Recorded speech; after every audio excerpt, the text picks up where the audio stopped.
ঘোষণার বাইরে 7 ঘন্টার গ্যাস সংকটে নাকাল রাজধানীর মিরপুরবাসী। থই থই পানি চট্টগ্রাম নগরীর বেশিরভাগ এলাকায়। রেলগেট থেকে এই পর্যন্ত 1 কোমর পানি। আমরা বাজারেতে হাইটাই তো আসতেছে, এখন সামনে দিয়ে যাইতে পারি কিনা আল্লাহ জানে। নতুন কমিটি দিয়ে রাজধানীতে ঘুরে দাঁড়ানোর চেষ্টা বিএনপির, চ্যালেঞ্জ নিতে প্রস্তুত নেতারা। হাওরে অতিরিক্ত অ্যামোনিয়ায় মাছের মড়ক, বলছে বিশেষজ্ঞ দল। দুর্যোগ সচিবকে প্রত্যাহারের দাবিতে মানববন্ধন। রেকর্ড ঘাটতিতে আসছে 4 লাখ কোটি টাকার বাজেট। আশ্বাস নয়, বাস্তবসম্মত করার পরামর্শ বিশ্লেষকদের।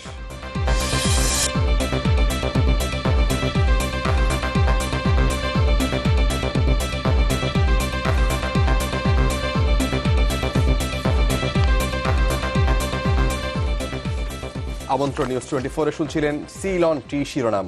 আপনাদের সাথে আছি আমি ফারাবি হাফিজ এবং আমি নুসরাত হক। বিজলি কেবল সঠিক মানে কেবল ব্যবহার করুন যুগের পর যুগ বিজলি কেবল। এবার পুরো খবর। দর্শক, ঝিনাইদহের পোড়াহাটিতে জঙ্গি আস্তানা সন্দেহে একটি বাড়ি ঘিরে রেখেছে পুলিশের কাউন্টার টেরোরিজম ইউনিট। বাড়িটির ভেতরে প্রচুর বিস্ফোরক থাকতে পারে বলে জানিয়েছেন কাউন্টার টেরোরিজম ইউনিটের প্রধান মনিরুল ইসলাম। এই বিষয়ে আরো জানাতে ঝিনাইদহ থেকে টেলিফোনে যোগ দিচ্ছেন সাদ্দাম হোসেন।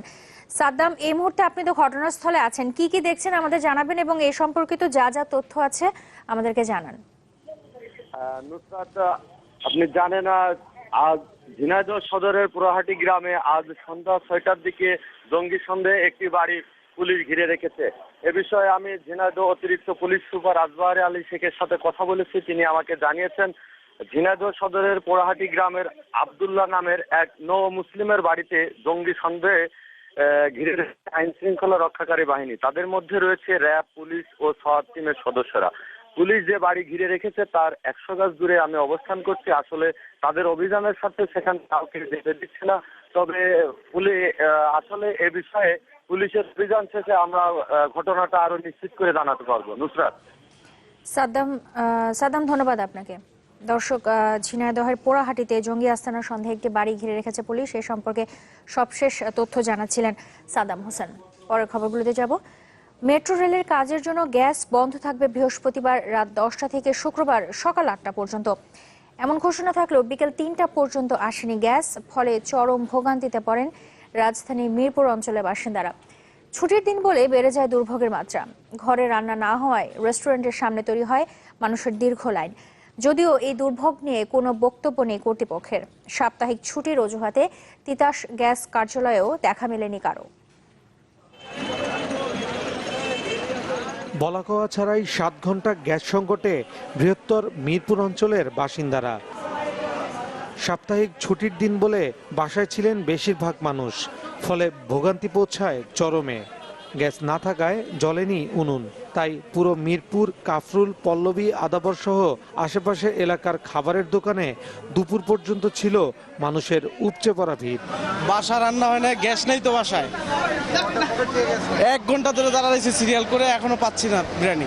কিসের কি অবস্থা? এই যে খাবার নিতে আসছে, দেখেন না কত বড় সিরিয়াল, এটাই তো অবস্থা। আর সব জায়গায় একই অবস্থা, এত বড় লাইন ধরে সবাই নিতেছে। আমি নিজেই অন্তরি খাই নাই সকাল দুইটা, আর মাঝে মধ্যে মারতেও লয়। হ্যাঁ, গ্যাস না দিকে সমস্যা। মেট্রো রেলের কাজের জন্য বৃহস্পতিবার রাত 10টা থেকে শুক্রবার সকাল 8টা পর্যন্ত বন্ধ থাকবে গ্যাস সরবরাহ। এমন ঘোষণা থাকলেও দিনভর চেষ্টা করেও গ্যাসের দেখা পাননি গৃহিণীরা। এই যে কালকে থেকে গ্যাস নাই, ছোট বাবুর দুধ গরম করতে পারতেছি না, খাবার রেডি করতে পারতেছি না, খুবই কষ্ট হচ্ছে। দুপুর পর্যন্ত গ্যাস নেই, খুবই কষ্ট হচ্ছে। বাচ্চাদের নিয়ে মেহমান আসতেছে, কি করব এখন। মানুষের এই ভোগান্তির বিষয়ে জানতে তিতাস গ্যাসের কর্মকর্তাদের সাথে যোগাযোগ করেও কাউকে পাওয়া যায়নি।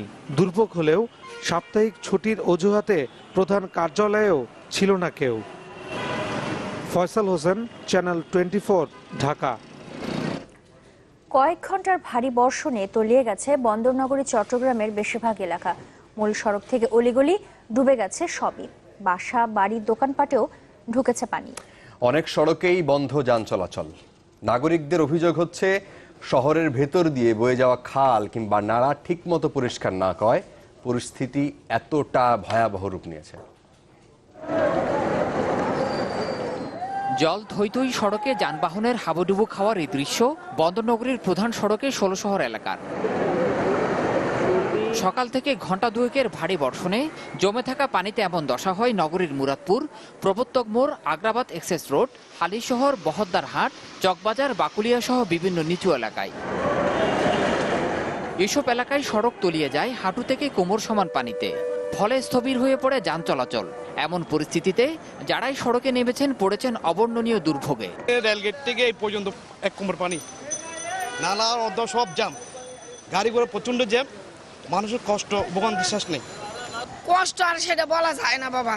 বুড়া মানুষ সকাল থেকে আমরা 8টার থেকে এই তুলি বীজ যাচ্ছি, কিন্তু গাড়ি দিয়ে পারিতে পারি নাই, বাধ্য হয়ে ব্যান লইছি। নাস্তা বাসায় করবে এই আশায় নিয়ে বের হয়েছি, কিন্তু এখনো পর্যন্ত তো এই অবস্থায় আছে, গাড়ি ওখানে পার্কিং করে দাঁড়াই আছি। ফ্লাইওভার, সড়ক উন্নয়ন সহ চলমান বিভিন্ন উন্নয়ন কাজের জমিয়ে রাখা মাটি পড়ে ভরাট হয়ে গেছে বেশিরভাগ খাল নালা, ফলে বাধাগ্রস্ত হয় পানি নিষ্কাশন। এর সাথে যোগ হয় কর্ণফুলী নদীর স্বাভাবিক জোয়ার। এতে মূল সড়কের পাশাপাশি পানি ঢুকে পড়েছে অলিগলি, বাড়িঘর, ব্যবসা প্রতিষ্ঠানেও। এখানে এই ড্রেনগুলো বেশি চিবা, সেজন্য এখানে পানি বেশি জমে যাবে। এখানে নালা নুনা কিচ্ছু নাই, নালাগুলো তার জাম করা, পানি যাইব কেমন, পানি বৃষ্টি পড়লে জিয়ান আড্ডা হিয়ানা খায়। অতি সত্ত্বর এগুলো নিরসন করা উচিত, নাহলে দুর্ভোগ আরও বাড়বে সামনে। বর্ষাকাল আসলে কি অবস্থা হবে বলা যায় না, সামান্য বৃষ্টিতে যদি অবস্থা হয়। এটা যদি আমাদের মেয়র সাহেবের উদ্যোগ নেয় অবশ্যই অবসান হবে। নগরবাসীর ক্ষোভ, সিটি কর্পোরেশন খালনালা সংস্কারের কথা বললেও তার সুফল মিলছে না, যার বড় প্রমাণ বর্ষার আগেই বৈশাখের ভারী বর্ষণে পানি জমে এমন নাকাল পরিস্থিতি। যদিও এ ব্যাপারে বক্তব্য পাওয়া যায়নি কর্পোরেশনের কর্তৃপক্ষের।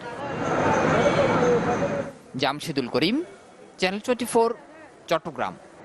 আজ সৃষ্টি চলেছে স্বপ্ন জয়ের উদ্দেশ্যে, তৈরি হচ্ছে পদ্মা সেতু। এই গৌরবের অংশীদার হতে পেরে আমরা গর্বিত। আনন্দ সিমেন্ট। সুনামগঞ্জে হাওরের পানিতে অ্যামোনিয়া ও কার্বন ডাই অক্সাইডের পরিমাণ বেড়ে যাওয়ায় মাছ সহ বিভিন্ন জলজ প্রাণীর মৃত্যু ঘটছে। হাওরের পানি পরীক্ষা করে এই কথা জানিয়েছেন মৎস্য গবেষণা ইনস্টিটিউটের গবেষকরা। এদিকে দুর্যোগ ও ত্রাণ মন্ত্রণালয় সচিবকে প্রত্যাহারের দাবিতে মানববন্ধন করেছেন সেখানকার নানা শ্রেণী পেশার মানুষ। হাওরের পানিতে শুধু মাছই নয়, বিষক্রিয়ায় মৃত্যু হয়েছে হাঁসেরও। স্থানীয়রা জানান, হাকালুকি হাওরের বেশ কিছু জায়গায় এভাবে হাঁস মরে ভেসে থাকতে দেখা গেছে। হাওরের পানি পরীক্ষা করতে শুক্রবার সুনামগঞ্জে যান মৎস্য গবেষণা ইনস্টিটিউটের 3 সদস্যের প্রতিনিধি দল। দিনভর হাওর এলাকায় ঘুরে দেখেন তারা। আপনার এমন গ্যাসের সৃষ্টি হয়েছে এবং অক্সিজেন স্বল্পতা দেখা দিয়েছে, এবং ধান গাছ পচার ফলে ধান গাছের যে দুর্গন্ধ এবং এই এমন অক্সিজেন স্বল্পতার কারণে মাছগুলো মারা গিয়েছে। তবে সেখানে পরিদর্শনে গিয়ে ঢাকা বিশ্ববিদ্যালয়ের বোটানি বিভাগের প্রতিনিধি দল জানায়, জমির ফসল পচে বিষক্রিয়া হতে পারে। অ্যাপারেন্টলি এই ধান গাছ পানির নিচে ডুবে যাওয়ার ফলে এবং ধান গাছের যে সমস্ত কীটনাশক এবং আপনার অতিরিক্ত সার প্রয়োগ করা হয়েছে সেগুলো হয়তো পানিতে এখন ডিজলভ স্টেজে চলে এসেছে, যার ফলে এরকম হচ্ছে। এদিকে হাওড় অঞ্চলকে দুর্গত এলাকায় ঘোষণার দরকার নেই, দুর্যোগ ও ত্রাণ মন্ত্রণালয়ের সচিবের এমন বক্তব্যের প্রতিবাদে সুনামগঞ্জে মানববন্ধন হয়েছে। এতে অংশ নেন নানা শ্রেণী পেশার মানুষ।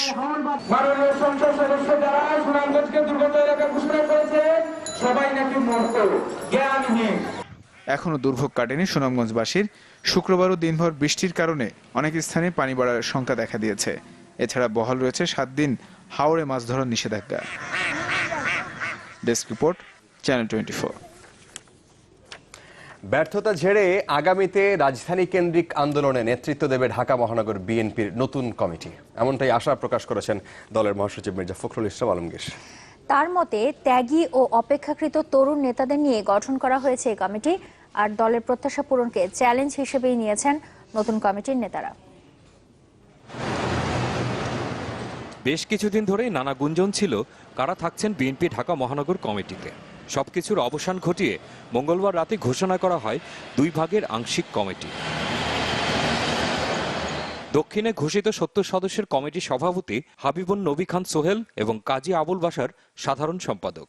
অন্যদিকে এম.এ. কাইয়ুমকে সভাপতি ও আহসানুল্লাহ হাসানকে সাধারণ সম্পাদক করে ঢাকা মহানগর উত্তর শাখার 66 সদস্যের কমিটি ঘোষণা করা হয়। নানা প্রতিকূলতা ও দলীয় কোন্দলের মাঝে চেয়ারপারসনের সরাসরি তত্ত্বাবধানে এ কমিটি গঠন করা হয়, যেখানে দ্রুতই পূর্ণাঙ্গ কমিটি করারও নির্দেশনা দিয়েছেন বেগম খালেদা জিয়া। দশম সংসদ নির্বাচনের আগে রাজধানীতে বিএনপির আন্দোলন সফল না হওয়ার পেছনে দায়ী করা হয় ঢাকা মহানগর কমিটির ব্যর্থতাকে। তাই নতুন দুই কমিটির উপর রয়েছে অনেক চাপ। আমাদের উপর যে দায়িত্ব দিয়েছেন আমাদের মাননীয় চেয়ারপারসন দেশনেত্রী বেগম খালেদা জিয়া এবং এদেশের 16 কোটি মানুষের যে প্রত্যাশা ঢাকা মহানগর বিএনপির কাছ থেকে, সেই প্রত্যাশা পূরণ করতে আমরা বদ্ধপরিকর এবং ইনশাআল্লাহ আমরা সফল হবই হব। আন্দোলনের কাঙ্ক্ষিত যে রেজাল্ট সেটা হয়তো ঢাকা শহরে ওইভাবে আমরা দেখাতে পারি নাই, কিন্তু আমরা মনে করি যে আমাদের ইনশাআল্লাহ নতুনভাবে নতুন কমিটি নতুন কৌশলে জনগণকে সাথে নিয়ে আমরা আগাবো এবং আমরা সফল হতে পারব। বিএনপি মহাসচিবের প্রত্যাশা সফল হবে এবারের কমিটি। এই দুটো শাখাই বাংলাদেশের বর্তমান রাজনৈতিক প্রেক্ষিতে অত্যন্ত গুরুত্বপূর্ণ। এবার এই কমিটিতে অনেক তরুণ নেতৃত্ব এসছে। এই তরুণ নেতৃত্বের কাছে আমাদের প্রত্যাশা অনেক বেশি, কারণ অতীতে তারাই অনেক বড় ভূমিকা পালন করেছেন এবং দেশের গণতন্ত্র পুনরুদ্ধার করার ক্ষেত্রে যে আন্দোলন, যে সংগ্রাম দেশনেত্রীর নেতৃত্বে, সেটাকে তারা এগিয়ে নিয়ে যাবেন। কমিটি নিয়ে অসন্তোষের কোনো সুযোগ নেই বলেও মনে করেন মির্জা ফখরুল। বলেন, যোগ্য ও পরীক্ষিত নেতাদেরই কমিটিতে স্থান দিয়েছেন বিএনপি চেয়ারপারসন। আমরা এত অনুপ্রাণিত বোধ করেছি যে যাদেরকে তিনি নির্বাচিত করেছেন, আমরা দেখেছি যে তারা পরীক্ষিত সৈনিক। নতুন নেতারা জানান, দুই অংশেই পূর্ণাঙ্গ কমিটি গঠন করা হবে শিগগিরই। এই কমিটির যে চলমান যে প্রক্রিয়া সেটা অব্যাহত থাকবে এবং এটা খুব দ্রুত সময়ের মধ্যে শেষ করা হবে এরকম। মহসিনুর রহমান বাদল, চ্যানেল 24, ঢাকা। ফের অশান্ত করার চক্রান্ত চলছে পার্বত্য চট্টগ্রাম। মিয়ানমার এবং ভারত থেকে একটি গোষ্ঠী সংগ্রহ করেছে মারণাস্ত্র। এর সাথে জড়িয়ে পড়ছেন ইউপিডিএফ, জনসংহতি সমিতির মতো আঞ্চলিক রাজনৈতিক দলের অনেক নেতাকর্মী। রয়েছেন বেশ কয়েকজন জনপ্রতিনিধিও। প্রধানমন্ত্রীর কার্যালয় থেকে স্বরাষ্ট্র মন্ত্রণালয়ে পাঠানো একটি গোয়েন্দা প্রতিবেদনে এই তথ্য দেওয়া হয়েছে। সাজিদ হকের রিপোর্ট।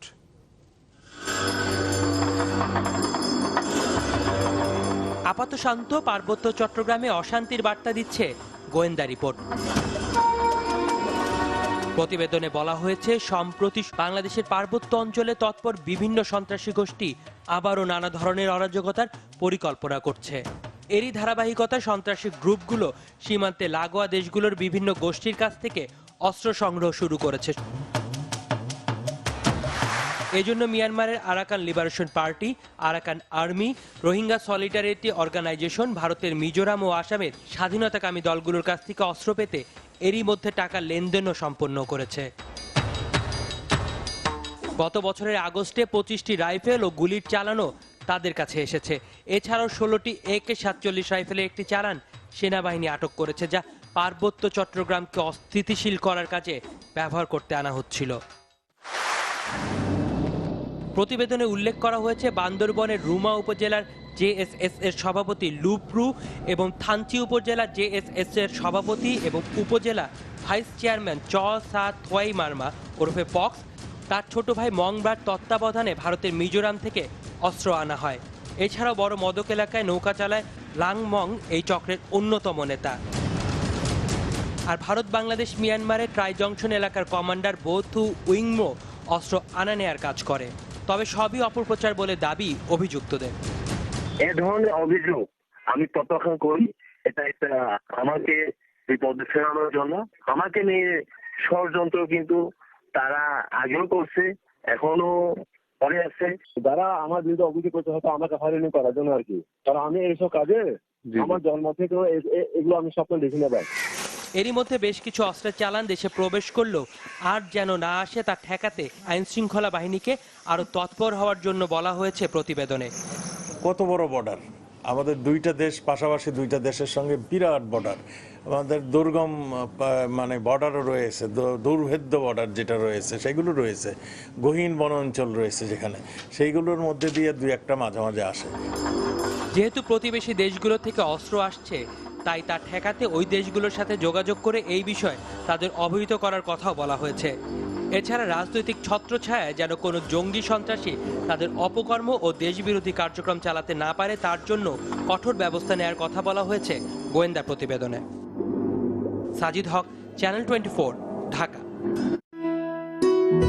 টেকো নুডলস, সময়ে অসময়ে সব সময়। এবার রেকর্ড ঘাটতি রেখে দেওয়া হচ্ছে 4 লাখ কোটি টাকার বিলাসী বাজেট।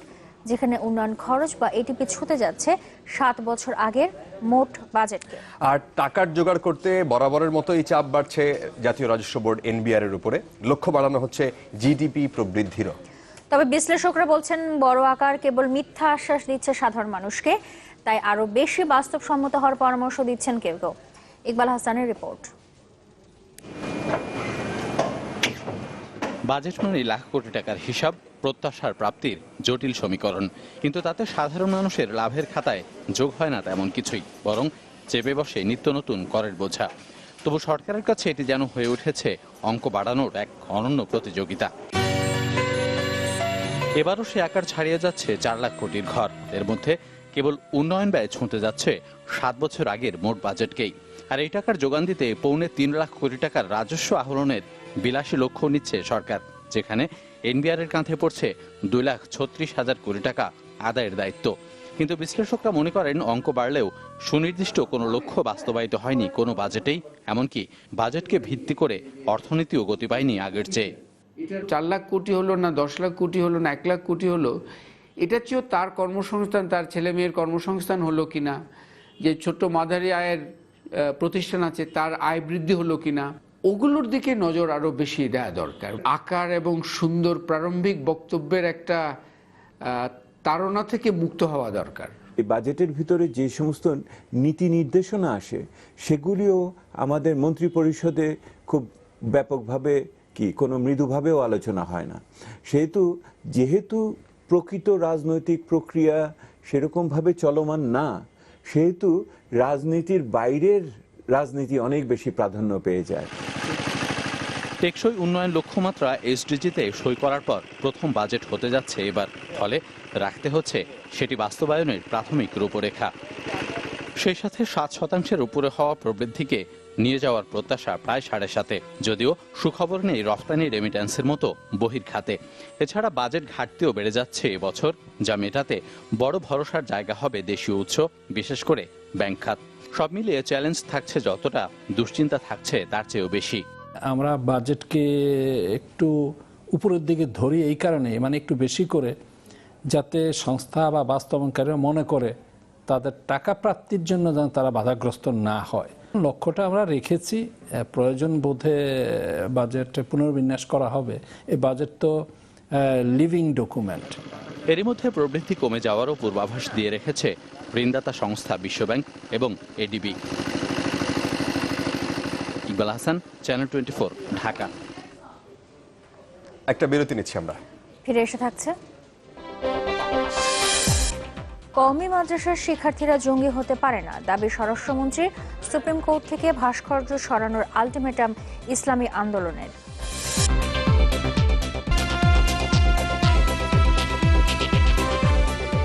আবার আমন্ত্রণ, আপনারা দেখছেন নিউজ 24। বিএনপি নির্বাচনমুখী দল দাবি করে দলটির স্থায়ী কমিটির সদস্য নজরুল ইসলাম খান জানিয়েছেন যে পরিবেশ তৈরি হলেই নির্বাচনে যাবে বিএনপি। বিকেলে নয়াপল্টনে এক অনুষ্ঠানে এই কথা জানিয়েছেন তিনি। বিএনপি নির্বাচনে যেতেই চায়, কারণ বিএনপি রাজনৈতিক দল হিসাবে, গণতান্ত্রিক দল হিসাবে নির্বাচনে যাওয়ারই দল। কিন্তু সেই নির্বাচন হতে হবে যেটাকে নির্বাচন বলে। নির্বাচন মানে হলো সেটা প্রতিদ্বন্দ্বিতামূলক হবে, সবাই অংশগ্রহণ করবে, ভোটাররা নির্বিঘ্নে ভোট দিতে পারবে। সরকার কাউকে ডেকে এনে নির্বাচনে অংশগ্রহণ করাবে না। দুপুরে নোয়াখালীর নিয়াজপুরে এক অনুষ্ঠানে একথা বলেন সড়ক পরিবহন ও সেতুমন্ত্রী ওবায়দুল কাদের। তিনি জানান, পরপর দুবার জাতীয় নির্বাচনে অংশ না নিলে বিএনপির নিবন্ধন বাতিলের আশঙ্কা রয়েছে।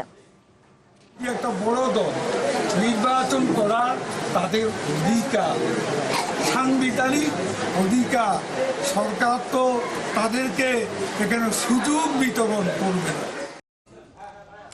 কওমি মাদ্রাসার শিক্ষার্থীরা কখনোই জঙ্গি হতে পারে না। আজকে সকালে রাজধানীর উত্তরার আজমপুরের একটি মাদ্রাসায় অনুষ্ঠানে এমন দাবি করেছেন স্বরাষ্ট্রমন্ত্রী আসাদুজ্জামান খান কামাল। তিনি বলেছেন যে বাংলাদেশের মানুষ ধর্মভীরু, তাই বলে এদেশের মানুষ কখনোই জঙ্গি বা সন্ত্রাসী হতে পারে না। কওমি মাদ্রাসার ছাত্র শিক্ষক কোনোদিন জঙ্গি হতে পারে না, কারণ তারা খাঁটি মুসলমান। আপনাদের উৎসাহে আমাদের নিরাপত্তা বাহিনী জীবনকে বাজি রেখে দেশপ্রেমে উদ্বুদ্ধ হয়ে তারা কিন্তু একের পর এক জঙ্গিদের আস্তানা গুড়িয়ে দিয়েছে। সবই আপনাদের সহযোগিতা। আপনারা সহযোগিতা করেছেন বলেই এটা সম্ভব হয়েছে। সুপ্রিম কোর্ট প্রাঙ্গণ থেকে ভাস্কর্য সরানোর দাবিতে বায়তুল মোকাররম জাতীয় মসজিদের সামনে সমাবেশ করেছে ইসলামী আন্দোলন বাংলাদেশ। জুমার নামাজ শেষে এই সমাবেশ হয়। সমাবেশে ইসলামী আন্দোলনের নেতারা সুপ্রিম কোর্ট প্রাঙ্গণ থেকে ভাস্কর্য সরানোর ব্যাপারে প্রধানমন্ত্রীর আশ্বাস দ্রুত বাস্তবায়নের দাবি জানান। তবে দাবি না মানা হলে 17 রমজান দেশের প্রতিটি থানায় বিক্ষোভ কর্মসূচির ঘোষণা দেওয়া হয়েছে। প্রয়োজনে সুপ্রিম কোর্ট ঘেরাও করারও হুঁশিয়ারি দেওয়া হয় সমাবেশ থেকে।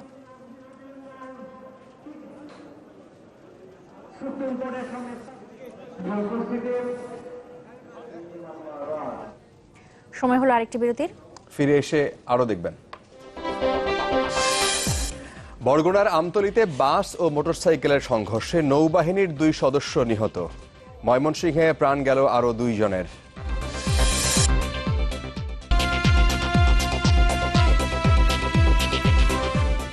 বিরতির পর ফিরে এলাম। আপনারা দেখছেন নিউজ 24। খুলনায় 71-এ মানবতা বিরোধী অপরাধ মামলায় 9 আসামিকে গ্রেফতার করেছে পুলিশ। পুলিশ বলছে যে এদের মধ্যে খুলনা থেকে 7 জনকে এবং বাকি 2 জনকে ঢাকা থেকে গ্রেফতার করা হয়। দুপুরে তাদের চিফ জুডিশিয়াল ম্যাজিস্ট্রেট আদালতে নেওয়া হয়। গ্রেফতারকৃতদের সবার বাড়ি খুলনার ডুমুরিয়া উপজেলার বিভিন্ন গ্রামে। তাদের বিরুদ্ধে গত 1 জানুয়ারি ডুমুরিয়া থানায় মানবতা বিরোধী অপরাধ মামলা হয়েছিল। এতে আসামি করা হয় 11 জনকে।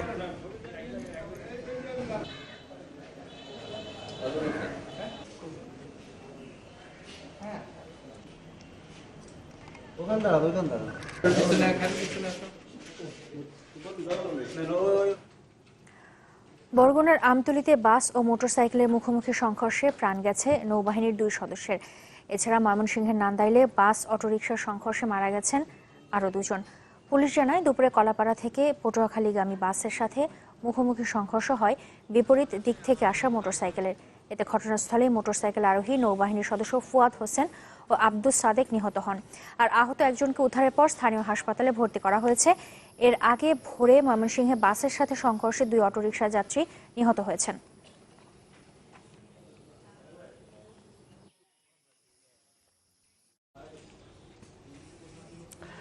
চলে গেলেন প্রখ্যাত সঙ্গীত শিল্পী লাকি আখান্দ। আজকে সন্ধ্যা 6টার দিকে রাজধানীর আরমানেটোলার নিজ বাসায় তিনি মারা যান। মৃত্যুকালে তার বয়স হয়েছিল 61 বছর। দীর্ঘদিন ধরেই তিনি ফুসফুসের ক্যান্সারে ভুগছিলেন। টানা 2.5 মাস বঙ্গবন্ধু শেখ মুজিব মেডিকেল বিশ্ববিদ্যালয়ের প্যালিয়েটিভ কেয়ারে চিকিৎসাধীন থাকার পর কয়েকদিন আগেই বাসায় ফেরেন লাকি আখান্দ। অসংখ্য কালজয়ী গানের এই স্রষ্টার প্রতি চ্যানেল 24-এর বিনম্র শ্রদ্ধা।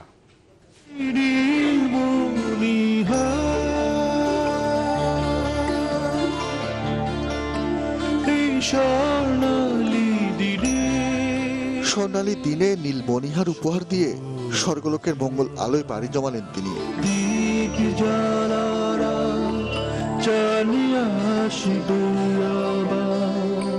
হয়তো সুরে সুরে আবারও ফিরে আসবেন অদৃশ্য কোনো এক সন্ধ্যায়।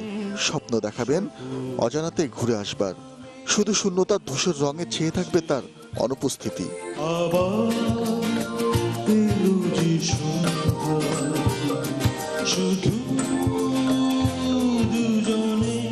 জনপ্রিয়তার নিরিখে গানটির পরিধি মনবাগানের সর্বোচ্চ চূড়ায়। শিল্পী হবার স্বপ্নে মগ্ন এদেশের হাজারো তরুণের আঙুল প্রথমবার গিটারের তারে নেচে বেড়ায় এই গীতি কবিতাকে সঙ্গী করেই।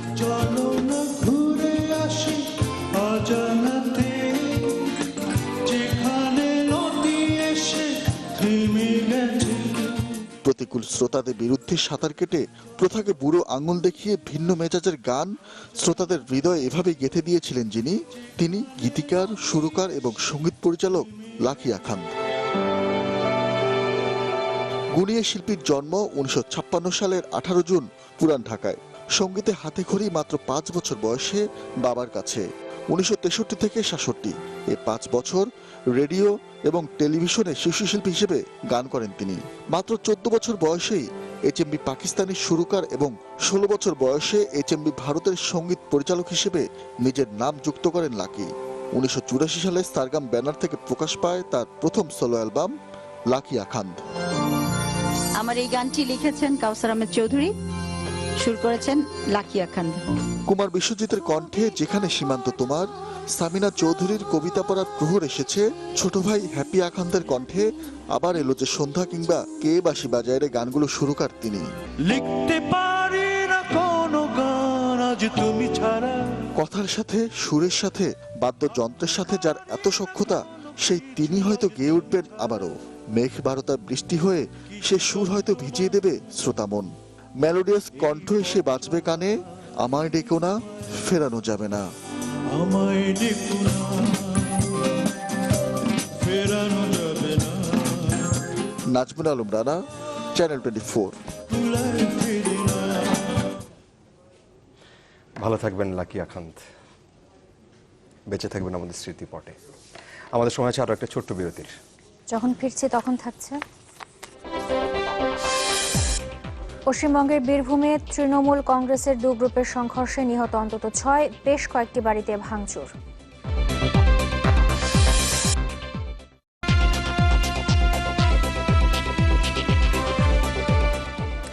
আরো একবার আমন্ত্রণ, আপনারা দেখছেন নিউজ 24। এবারে জানাবো দেশের বাইরের খবর। ভারতের অন্ধ্রপ্রদেশের ট্রাক চাপায় অন্তত 20 জন নিহত হয়েছে, আহত হয়েছে আরও 20 জন। দুপুরে তিরুপাটি শহরে নিয়ন্ত্রণ হারিয়ে ট্রাকটি রাস্তার পাশে বৈদ্যুতিক খুঁটিকে ধাক্কা দেয়। এতে বিদ্যুতের তার ছিঁড়ে পাশের একটি দোকানে আগুন ধরে যায়। ঘটনাস্থলেই বৈদ্যুতিক শকে নিহত হয় 14 জন। এছাড়া ট্রাকের চাপায় পিষ্ট হয়ে প্রাণ হারায় আরও 6 জন। নিহতদের মধ্যে একজন পুলিশ কর্মকর্তা রয়েছেন। দুর্ঘটনার পর ট্রাক চালক ও তার সহযোগী পালিয়ে গেছে।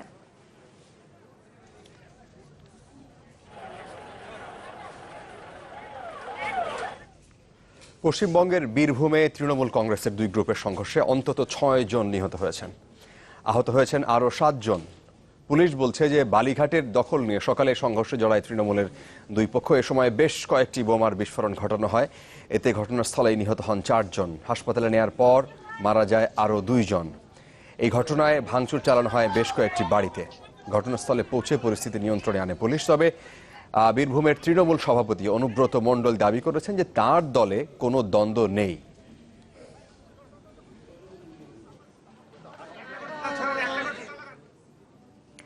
প্যারিসে হামলাকারীর পরিচয় নিশ্চিতের কথা জানিয়েছে পুলিশ, তবে তার নাম এখনও প্রকাশ করা হয়নি। হামলাকারীর ব্যবহৃত গাড়ি থেকে উদ্ধার হওয়া কাগজপত্র ঘেঁটে তার পরিচয় নিশ্চিত হয় পুলিশ। এর আগে ওই হামলাকারীকে নিজেদের সদস্য দাবি করে জঙ্গি সংগঠন আইএস জানায়। হামলাকারীর নাম আবু ইউসুফ আল বালসিকি।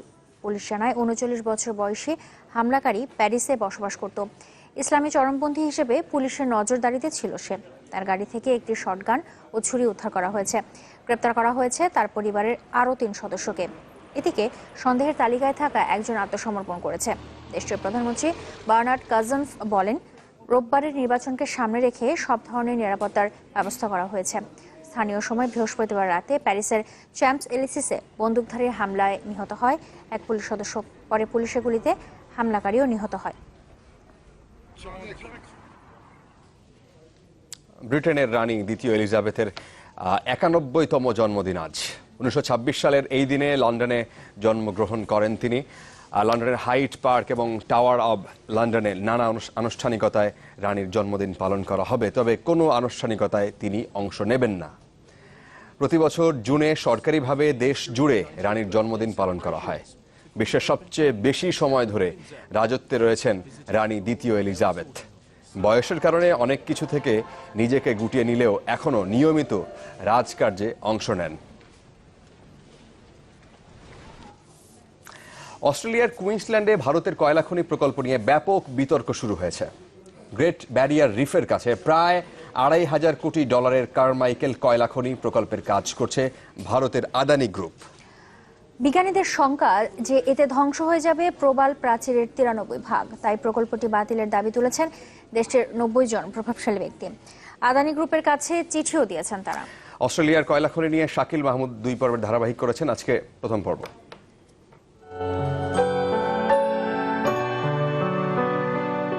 গ্রেট ব্যারিয়ার রিফ অস্ট্রেলিয়ার কুইন্সল্যান্ডের 2000 কিলোমিটারের বেশি এলাকা জুড়ে বিস্তৃত বিশ্বের সবচেয়ে বড় প্রবাল প্রাচীর। 600 প্রজাতির কোরাল আর অন্তত 1500 জাতের মাছের এই অভয়ারণ্য বিশ্ব ঐতিহ্যের অংশ। সুন্দরবনের অদূরে কয়লা ভিত্তিক বিদ্যুৎ প্রকল্পের মতো সেখানে কয়লা খনি প্রকল্প গড়ে তুলেছে ভারতেরই এক শীর্ষস্থানীয় শিল্পগোষ্ঠী আদানি, যা নিয়ে শুরু হয়েছে চরম বিতর্ক। উভয় ক্ষেত্রেই সম্ভাব্য পরিবেশ দূষণের উৎস কয়লা। পরিবেশবাদীদের আশঙ্কা, রামপালে কাঁচামাল হিসেবে আনা কয়লা ও প্রকল্পের ছাই সুন্দরবনের জীববৈচিত্র্য ধ্বংস করবে। অন্যদিকে অস্ট্রেলিয়ার কুইন্সল্যান্ডে খনি থেকে কয়লা উত্তোলনের ফলে এরই মধ্যে ক্ষতির মুখে গ্রেট ব্যারিয়ার রিফের 1500 কিলোমিটার এলাকা। বলা হচ্ছে 93% প্রবাল প্রাচীরই ধ্বংসের পথে। কয়লা খনির কারণে শতভাগ কোরাল এখন হুমকির মুখে। গবেষণাগারে আমরা প্রমাণ পেয়েছি এভাবে চলতে থাকলে অস্তিত্বই হুমকির মুখে পড়বে।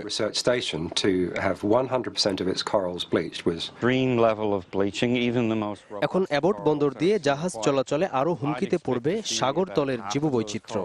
গেল 19 বছর ধরে আমরা যেসব সতর্কবার্তা দিয়ে আসছি তার কিছুই গায়ে মাখছে না অস্ট্রেলিয়া সরকার।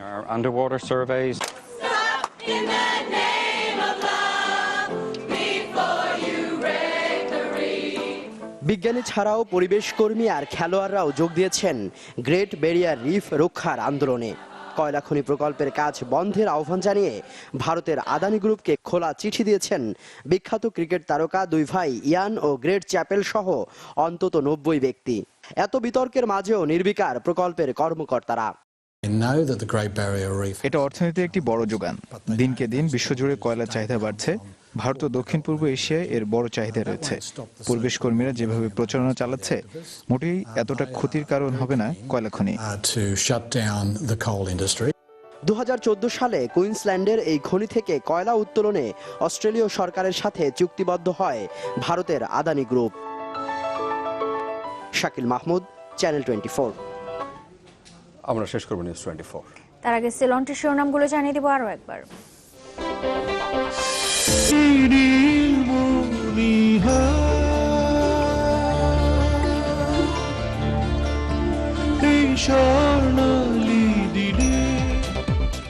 চলে গেলেন প্রখ্যাত সঙ্গীত শিল্পী লাকি আকন্দ।